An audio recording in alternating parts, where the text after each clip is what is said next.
I'm in the process of changing the shock absorbers on this car, and it's not a task I've done before, so I did what we all do, got on YouTube, I found some good videos, and they told me how to do the job, but as I've been working I've found there are certain things that they didn't tell me, which if I'd known in advance would have saved me some time and would have been useful.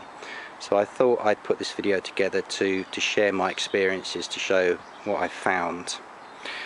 Okay, so this is the new shock, which is going to go back in. I've done the other side already.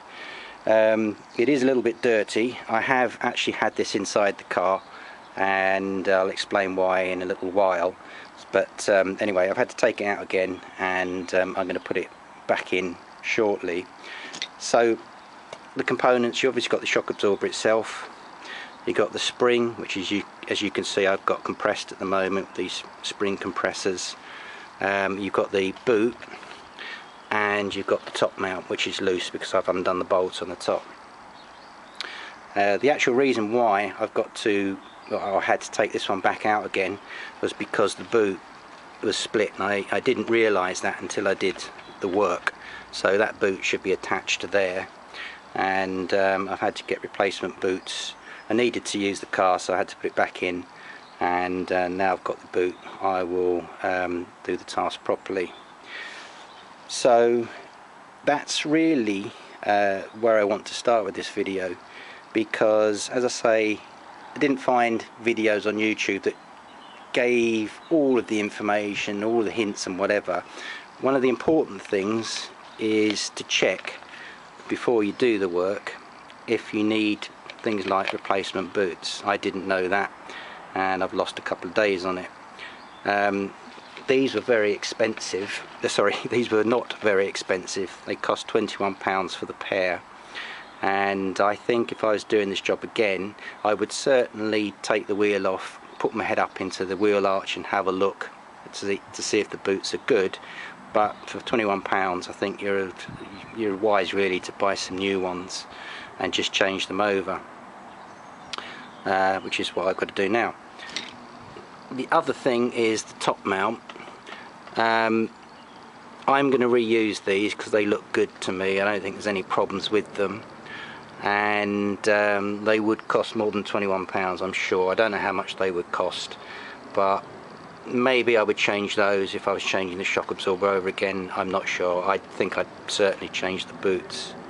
So that's one thing to do, is to just double check that you know exactly what you're going to have to change over before you do the work. The other thing I would suggest is, when people suggest a certain tool size, if you're able to, double check that before you start the work so you know what you need to get. So for instance, on this shock absorber, let me just show you in the car actually. So this is the other side, this is the one I've done, and then the shock absorber is held in with these 3 bolts here. This you don't touch until you have the shock absorber out of the car. I'll say that now in case I forget to say it a bit later on. And what I needed was a hex key to go in there. I'll just explain this actually. I've got 2 bolts on there. My new shock absorber came with a new bolt. I've put the old one on, which is at the bottom, and that's done up to the correct torque, and I've just put this one on. It won't do any harm, it probably won't do any good, but that's why it's sticking up at the moment. So I needed a key to go in there, and I was told on 2 videos that was an H8, an 8mm. I've got hex keys, ordinary hex keys, so I tried those and I saw that it's an H7. So something like that is easy to check before you start the work. So if you can, check things like that. The other tools I needed for this job were this tool, a spline key. This is a 14mm. I was told that in the video. I took a chance, and it fits. probably a little bit difficult to check the size of those unless you've got spline keys, but so that one is a little bit hard to check in advance, I would say. I might as well talk about it now. This goes, sorry, that doesn't go through there. This goes into this bolt which feeds through that hole and holds the clamps the shock absorber in place. Okay, so the other tools I had to buy, actually there's that H7 7mm X that I told you about for the top of the shock absorber. The other tools that I needed to buy, which is very useful, are these strut splitters. You can see I've got two of those. Now what they do, you can probably see, they're like an oval shape, and then you insert them into the split in the strut there, and then you rotate them 90 degrees and they open this up. That was very useful when I got the old one out, very useful. The only thing I would say is these are 8mm, I think they are, and that's what was recommended in the video I saw.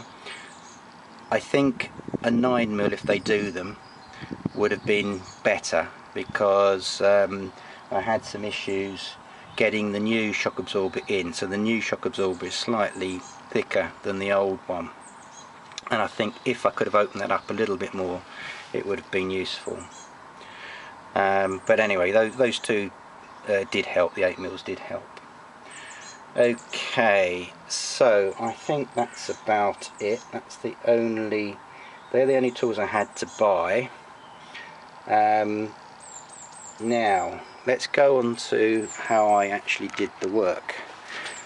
So what I wanted to do initially was follow the instructions on one of the videos, whereby I didn't have to disconnect this from the drive shaft, because obviously it's less work. If you can just do the work, put the shock in and out without taking this off, it's better.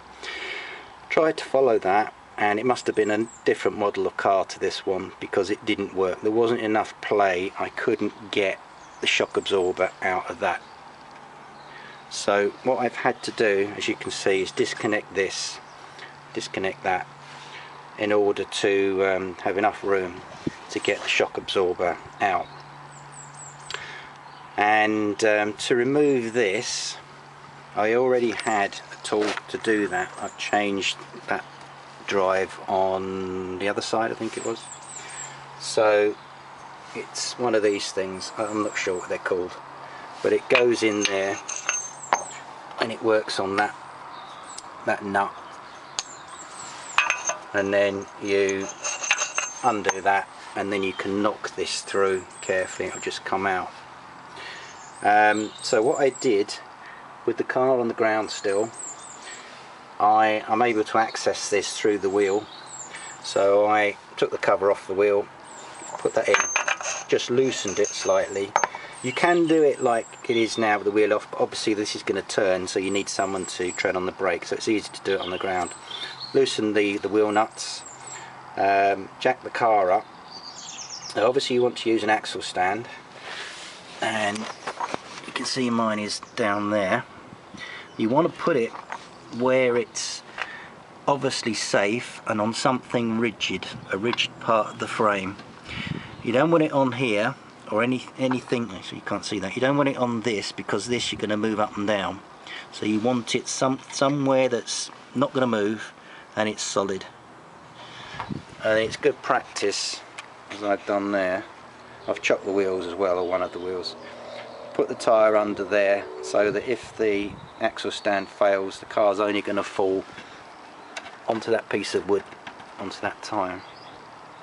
Okay, so I jack the car up, and then don't do anything with those bolts that are in there. Don't touch that at all at the moment. You need to start undoing anything that's attached to the strut, to the shock absorber. Now these hoses connect to that clip on there either side, so these just pull out. That's easy. I'll talk about taking that off in a minute. So you disconnect these hoses, this hose rather, undo the bolt for this, which goes in the strut. That goes into one of these holes. I think it's the other side, it doesn't matter.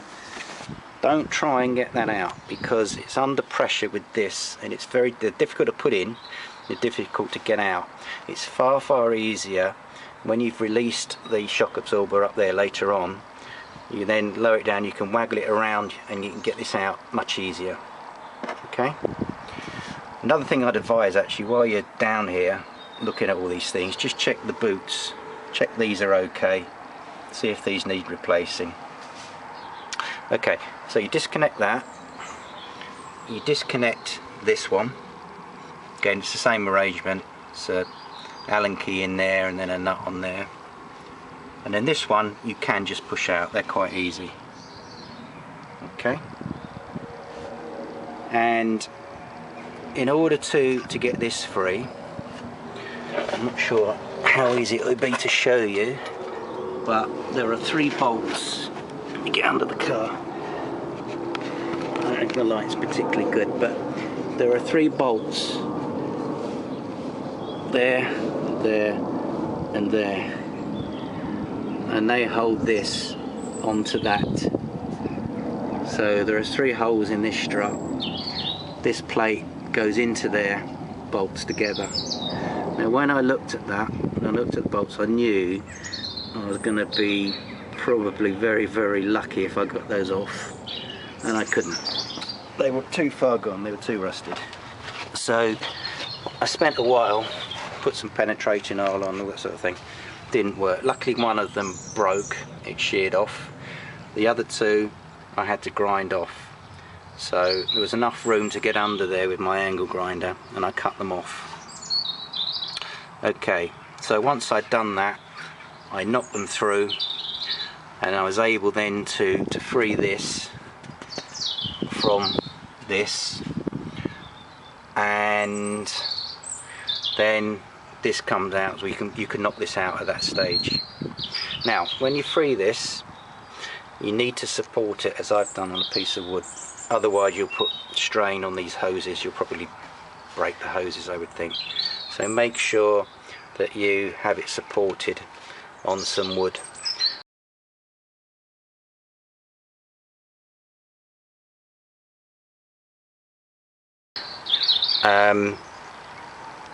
Okay, and then what you can do is you can then put these things in, these strut spreaders, and this was fairly easy to get off.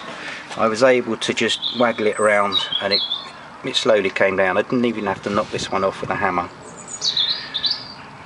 And once this is free, you can then move it around, move the suspension, the shock absorber around, and you can get this out. They are still quite difficult to get out, I must admit, but as I say, I would do it once you've got the shock absorber loose. No, I forgot a stage, didn't I? So you've got this off, you then need to undo these 3 bolts. Okay, not that one, don't touch that one. Doesn't matter which order you do them in, but keep one in, so remove 2, keep one in, and on the last one make sure you hold, or get someone to hold the shock absorber before you take the last part out, otherwise it will just fall down. So once it's loose, then you can take this out, you can remove it. Okay, now on to removing the spring and the top mount, and this. In fact, let's do this first. This is quite easy to remove, but it's a bit difficult to put back on until you get the neck. There's one other thing I should have told you. Before you do anything, before you take anything off, take some photos. It can be really useful. Simple little things like whether that hose goes in front or behind the shock absorber. I know you can look at the other side, but it might be difficult to see it. And the position of this, I got this wrong. I didn't take a photo, and when I put it on I realised I'd put it the wrong way up. So take a photo. So to get this off, you see this clip here, that piece just fits into that slot there. It's quite easy to get off. Just get some pliers, squeeze it together, and then when it's squeezed together, get a screwdriver and just lift it up. Fitting it, I say it's far harder to fit. It's quite tight. It's really the reverse process. Squeeze it together, and then you'll need to lift again. There's a lift, get a screwdriver in there, lift that up and keep squeezing. It takes some practice, but you'll get it. Okay, so new shock absorbers, you can buy them complete like this. So you can buy a complete unit with a top mount, with the boots, with the spring. And I did look at that because I was a bit concerned about compressing the spring. There's a lot of energy in a stored spring, so it can be quite dangerous if it pings off. But then I thought, oh, I'll try it, and it's not that bad. You need to be careful, you need to follow some rules really, but it's not too difficult to compress a spring. You don't have to compress it too much, as you can see, in order to get the top mount off. So what you need to do is you need to put the two compressors, one on each side. You need to get them opposite one another, and as you can see, they're not going to be in a straight line like that. They're following the line of the spring, which is fine. Obviously you need to make sure that both the bottom and the top plates are engaged with the spring. Okay, and also position them, if you can, so that when it's being compressed it doesn't interfere with anything. A little bit difficult to show you on that, but the way, and the other thing you need to do before you start turning these is put some oil on them. That will definitely help. So what you need to do is you need to compress it just so that it takes the pressure off of this spring. If you can see it there, which is on this top mount. That spring actually has moved over a little bit. I might have to readjust this. That piece there, if you can see, needs to go on there. So I may need to decompress that spring and recompress it so that I can get that back on. But anyway, so you compress it, and the way I did it, I did 4 turns on one side, 4 turns on that side, plus another 4, 4 plus 4. Compress it till it takes the pressure off of that, and then you need a socket. Let me see, where's my socket for this one? Okay, there it is. This is actually a spark plug removal socket I had in my set,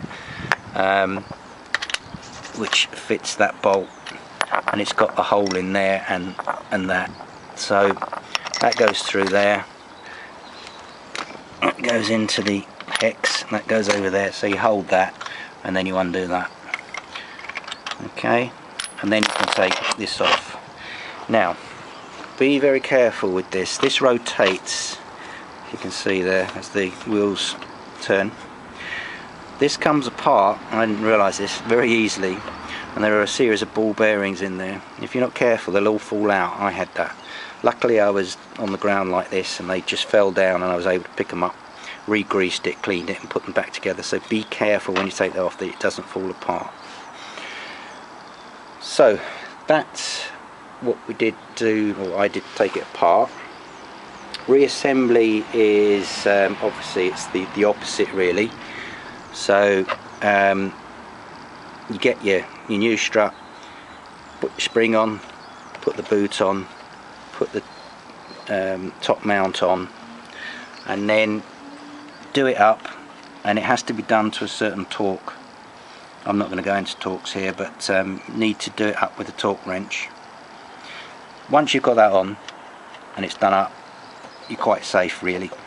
But what you need to do is the reverse thing, so do 4 turns the other way, go to the other one, 4 turns so it's even, then another 4, keep doing it. You'll hear some clicks as the spring releases. One thing I should have said, which I didn't say, is what you need to do when you take it off.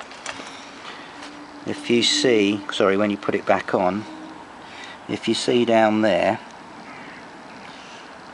the spring is engaged. There's a little groove, not groove, but it's raised there, and the spring needs to go into that, and there's a little raised piece there and round there. So put the spring on and make sure the end is against that.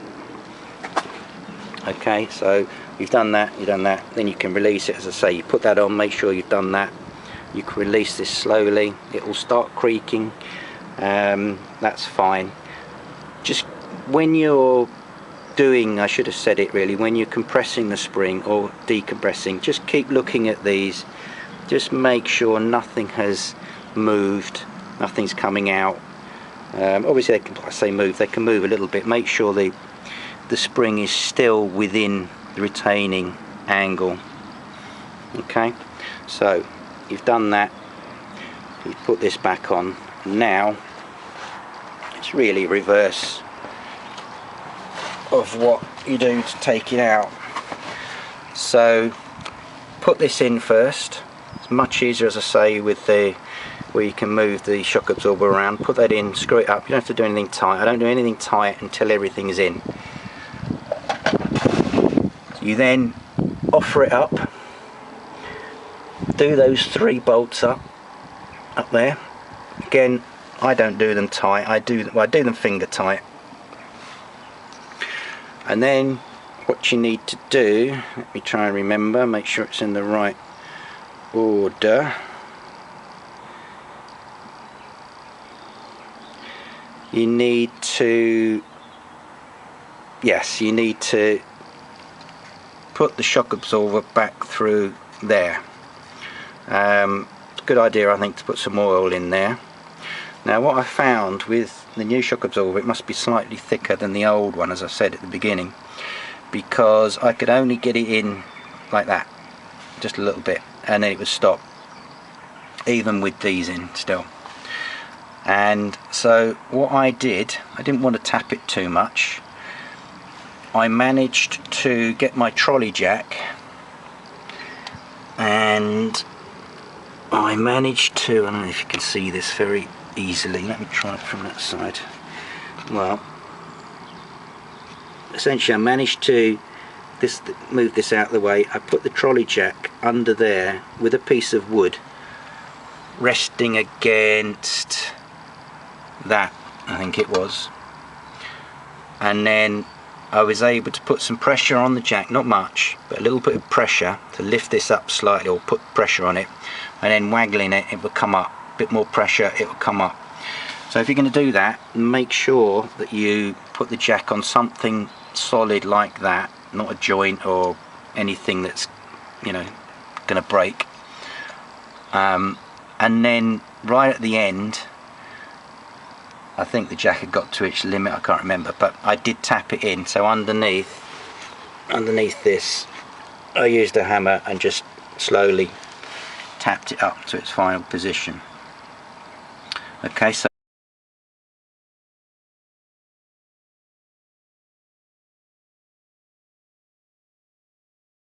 once that's up, you can bolt up there. You can then swing this out, put this back into there, put this back into this little plate down here, down there,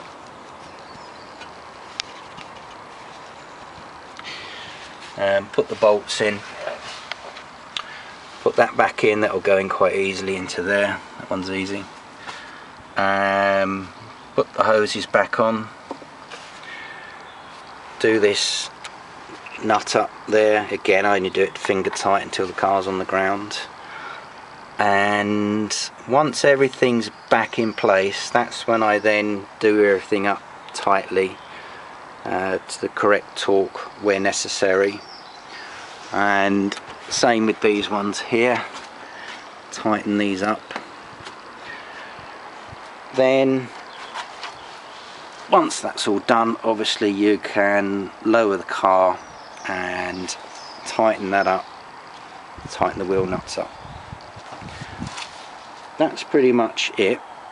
So I hope that will be useful to others.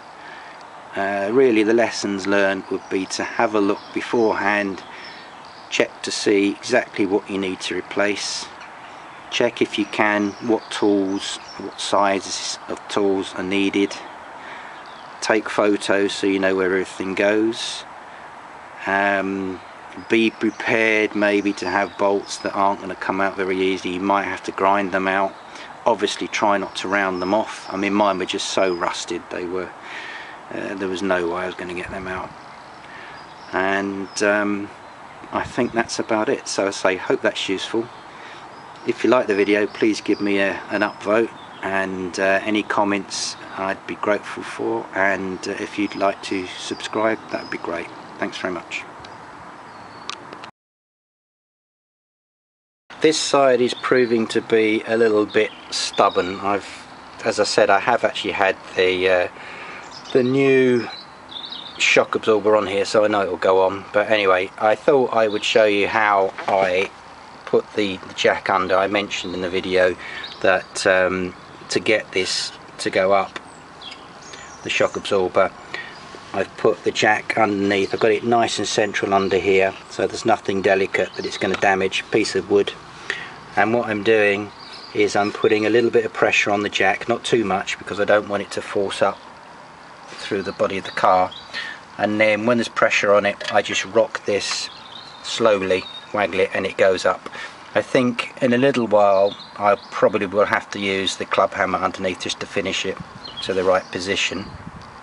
Another very important thing that I forgot to mention is you need to make sure that this, the axle, is aligned with this strut properly. Okay, so it wants to be in alignment parallel with that. Doesn't have to be 100%, I don't think, because if it did, I'm sure there'd be some marks on there, but it needs to be aligned. Make sure you get that aligned, because it's a real pain. Maybe on your one, until you do the bolt up on in here, you'll be able to move it. On my one I can't. Once that's up, it's solid, and it's a real pain, as I found out, to get it all the way up and then realise it's not aligned. So align that when you're raising it, make sure it stays in alignment as well.